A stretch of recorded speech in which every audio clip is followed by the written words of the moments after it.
আসসালামু আলাইকুম, আমি আলিফ। আজ আলোচনা করব ২০২৪ সালের এইচএসসি পরীক্ষার অটো পাস নিয়ে। দেখেন, অটো পাসটা কখন এসেছে? ২০২০ সালে করোনা মহামারীর কারণে যখন এইচএসসি পরীক্ষা নেওয়া সম্ভব হয়নি, তখন বাংলাদেশ সরকার অটো পাসের সিদ্ধান্ত নিয়েছিল। তখন জেএসসির 25% নম্বর এবং এসএসসির 75% নম্বর মিলিয়ে অটো পাসের ফলাফল প্রকাশ করেছিল এইচএসসি পরীক্ষার ২০২০ সালে।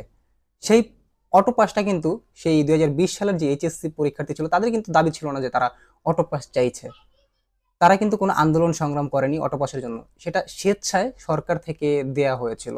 তবে বর্তমানের যে সিচুয়েশনটা দেখা যাচ্ছে ২০২৪-এ, এই প্রেক্ষাপটটা কিন্তু পুরো ভিন্ন। কারণ বর্তমানে কয়েকদিন যাবৎ দেখা যাচ্ছে ২০২৪ ব্যাচের যে শিক্ষার্থীরা রয়েছে তারা অটো পাসের জন্য বেশ কয়েকদিন যাবৎ আন্দোলন করছে।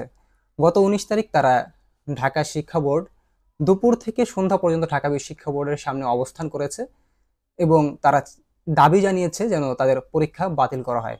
অবশ্য শিক্ষা মন্ত্রণালয় থেকে সিদ্ধান্ত নেওয়া হয়েছিল তাদের পরীক্ষা নেওয়া হবে, তবে কিছুটা পিছিয়ে গিয়ে কিছুদিন পর তাদের পরীক্ষাটা নেওয়া হবে, কিন্তু তারা সেটা মানছে না। তারা চাইছে তাদের যে কয়টা পরীক্ষা হয়েছে সেই কয়টা পরীক্ষা এবং বাকি যে পরীক্ষাগুলো নিতে পারেনি সেই পরীক্ষাগুলোতে যেন তাদের সাবজেক্ট ম্যাপিং করা হয়, অটো পাস দিয়ে দেওয়া হয়। দেখেন, এই ২৪-এর প্রেক্ষাপটটা সম্পূর্ণ ভিন্ন হয়ে যাচ্ছে। তাহলে ২০ সালে সরকার নিজে থেকে অটো পাস দিয়েছিল, আর এই ২৪-এ কিন্তু শিক্ষার্থীরা নিজে থেকে অটো পাস তারা চাইছে। আর এই ১৯ তারিখেই তারা ক্ষান্ত হয়নি, তারা ২০ তারিখ মানে গতকাল সচিবালয়ের ভেতরে প্রবেশ করেছে, সেখানে তারা অবস্থান নিয়েছে। অবস্থান গ্রহণ করার পরে তারা সেখানে দাবি জানিয়েছে যেন তাদেরকে অটো পাস দেওয়া হয়। শিক্ষা মন্ত্রণালয় থেকে সিদ্ধান্ত হয়েছিল যে ১০০ মার্কের জায়গায় ৫০ মার্কে তাদের পরীক্ষাটা নেওয়া হবে, কিন্তু তারা সেটা মানছে না। তারা যে যুক্তি দিচ্ছে সেটা হচ্ছে কোটা আন্দোলনের সময় অনেক শিক্ষার্থী আহত হয়েছে, অনেকে হাসপাতালে আছে, যার কারণে তারা পরীক্ষা দিতে পারবে না। এটা হচ্ছে তাদের যুক্তি। এখন প্রশ্ন হলো, যারা এই সচিবালয়ের সামনে গিয়ে আন্দোলন করলো, পরীক্ষা বাতিল করতে চাইলো, তারা কত মোট শিক্ষার্থীর কত শতাংশের প্রতিনিধিত্ব করে? সবাই কি এইচএসসি ২৪ ব্যাচের সবাই কি চাইছে যে এই পরীক্ষাটা বাতিল হোক? সবাই কিন্তু এটা চাইছে না। তবে যারা চাইছে তারা কত শতাংশের প্রতিনিধিত্ব করছে?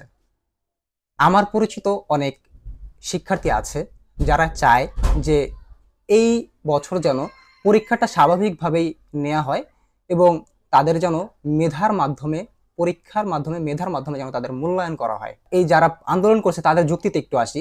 তারা বলছে যে যারা হাসপাতালে আছে চিকিৎসাধীন অবস্থায় তারা তো পরীক্ষা দিতে পারবে না, তাহলে তারা কি করবে?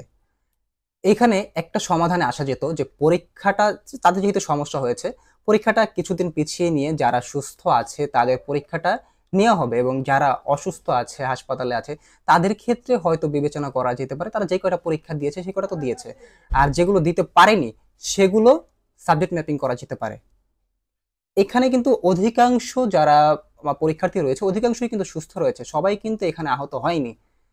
তো এখানে অটো পাসের কোনো প্রয়োজন পড়ছে না। আমাদের যে আন্দোলনটা হয়েছে, কোটা সংস্কার আন্দোলন, এই আন্দোলনটা হয়েছে কিন্তু মেধার জন্য।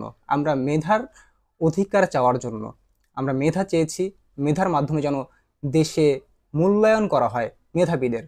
এখন যদি অটো পাস দেওয়া হয় তাহলে সেই মেধার মূল্যায়নটা কোথায় গেল? যারা এই অটো পাস চাচ্ছেন, যদি অটো পাস দিয়ে দেওয়া হয়, অলরেডি অটো পাসের ঘোষণা হয়ে গেছে, অটো পাস করলে আপনারা কি কি সমস্যায় পড়বেন? এখন আপনারা যারা অটো পাসের জন্য চিল্লাচিল্লি করছেন, আন্দোলন করছেন, একটা সময় গিয়ে আপনারা আবারও চিল্লাচিল্লি করবেন। কি কারণে জানেন? তখন আপনারা চিল্লাবেন যে কি কারণে আমরা অটো পাস নিলাম। আপনারা বিভিন্ন জায়গায় সমস্যায় পড়বেন। প্রথম সমস্যায় যেটা পড়বেন সেটা হচ্ছে অ্যাডমিশনের ক্ষেত্রে, ইউনিভার্সিটি অ্যাডমিশনের ক্ষেত্রে সমস্যায় পড়বেন।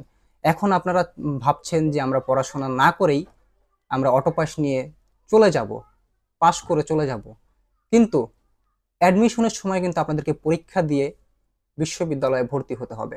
আর আপনারা যদি পড়াশোনা না করেন তাহলে বিশ্ববিদ্যালয়ে কিন্তু আপনারা ভর্তি হতে পারবেন না। এছাড়াও আপনি যদি চাকরির বাজারে যান, মার্কেট প্লেসে যান, তখন আপনার এই অটো পাসের সার্টিফিকেট দেখে আপনাকে হয়তোবা তারা ভিন্ন চোখে দেখবে। কারণ যারা পরীক্ষা দিয়ে পাশ করে এসেছে তারা কিন্তু মেধাবী, মেধার ভিত্তিতে তারা পরীক্ষা দিয়ে পাশ করে এসেছে। কিন্তু আপনি তো পরীক্ষা দিয়ে পাশ করে আসেননি, আপনি তো অটো পাস করেছেন। তাহলে অবশ্যই আপনার থেকে তারাই গিয়ে থাকবে যারা পরীক্ষার ভিত্তিতে পাশ করে এসেছে। অনেকে বলছেন আপনাদের প্ল্যান আছে, আপনারা সময় দিতে পারছেন না, আপনারা বেশি সময় হলে আপনাদের আহ, বিশ্ববিদ্যালয়ে ভর্তি হতে সমস্যা হবে। অনেকে আপনারা বলছেন যে আপনারা বিদেশে চলে যাবেন পড়াশোনা করার জন্য। আপনাদের উদ্দেশ্যে বলি, আপনারা যারা বিদেশে চলে যাবেন বলছেন, বিদেশের ইউনিভার্সিটিগুলো আপনার এই অটো পাসের সার্টিফিকেটটাকে কতটুকু মূল্যায়ন করবে সেটা কি আপনার জানা আছে? এখন আরো অনেক দিক আছে যেখানে আপনি এই অটো পাস নিয়ে কোনো লাভ হবে না।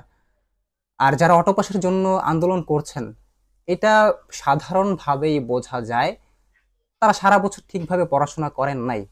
আমি বললাম তো, আমি নিজে ব্যক্তিগতভাবে আমার অনেক ছোট ভাই আছে যাদেরকে আমি চিনি, যারা কিনা চাচ্ছে মেধার ভিত্তিতে যেন তাদের মূল্যায়ন করা হয়, তাদের যেন পরীক্ষা নেওয়া হয়। আজকের কথাই বলি, নটরডেম কলেজ থেকে আজকে শিক্ষার্থীরা আন্দোলন করছে তাদের জন্য পরীক্ষা নেওয়া হয়। আপনারা যারা আন্দোলন করেছেন অটো পাসের জন্য, আপনারা তো একটা ভাগ, আপনারা কত শতাংশের প্রতিনিধিত্ব করেন? খুব অল্প সংখ্যক যারা পড়াশোনা ঠিকভাবে করেন নাই তারাই কিন্তু এই আন্দোলনটা করছেন। আজকে আবার একদল আন্দোলনে বের হয়েছে যারা চায় পরীক্ষা দিয়ে তারা মেধার ভিত্তিতে যেন তাদের মূল্যায়ন করা হয়। কারণ তারা চাচ্ছে আমরা যদি এখন যদি আপনি পরীক্ষাটা না দেন তাহলে আপনি অ্যাডমিশনে গিয়ে পিছিয়ে যাবেন, আপনি ভালো কোনো বিশ্ববিদ্যালয়ে ভর্তি হতে পারবেন না, কারণ আপনার পড়াশোনার চর্চাটা নাই। তো এতটুকুই আমার বলার ছিল। মেধার জন্য আমরা এই 2024 সালে যুদ্ধ করেছি। এই যুদ্ধটা শুরুই হয়েছিল বৈষম্যের বিরুদ্ধে, কোটার বিরুদ্ধে। মেধার জন্য, মেধাকে যেন মূল্যায়ন করা হয়। স্লোগান ছিল মেধা না কোটা, মেধা মেধা। এখন আপনারা যারা মেধার বিপরীতে গিয়ে আপনারা অটো পাস চাচ্ছেন, তাহলে এখানে মেধার মূল্যায়ন কোথায় রইল? যারা মেধার জন্য শহীদ হলো, প্রথম দিকে তো আন্দোলনটা মেধার জন্যই ছিল, কোটা সংস্কারের জন্য ছিল। যারা এই আন্দোলনে যোগ দিয়েছিল তাদের সেই আন্দোলনের ফসল কি আজকে এটা দেখতে হবে? আর কিছু লোক আছে যারা গতকাল ঘোষণা হওয়ার পর যে যে শিক্ষার্থীরা আন্দোলন করেছে অটো পাসের জন্য, সরকারও রাজি হয়ে গেছে, হ্যাঁ দিবে, তো বাধ্য হয়ে রাজি হয়েছে। এখন অনেকে বলছে যে যে এই দেশ স্বাধীন হওয়ার পরে এখন মেধার জন্য যেহেতু আপনারা আহ, আন্দোলন করেছেন, তাহলে এখন মেধার ভিত্তিতে না দিয়ে কেন শিক্ষার্থীদের দাবি অনুযায়ী অটো পাস দিয়ে দিচ্ছেন?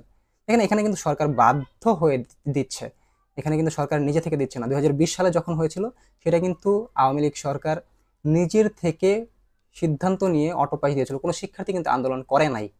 কিন্তু এই বছর 2024 সালে এখন কিন্তু শিক্ষার্থীরা আন্দোলন করছে, যার প্রেক্ষিতে এই আন্দোলনের প্রেক্ষিতেই কিন্তু এই অটো পাসের যেই ঘোষণাটা সেটা দেওয়া হয়েছে। সুতরাং ওই 2020 সালের সাথে এই 24 সালকে যদি মিলিয়ে ফেলেন, গুলায় ফেলেন, তাহলে কিন্তু চলবে না। আজ এতটুকুই। ভালো থাকবেন, সুস্থ থাকবেন। আসসালামু আলাইকুম ওয়া রাহমাতুল্লাহি ওয়া বারাকাতুহু।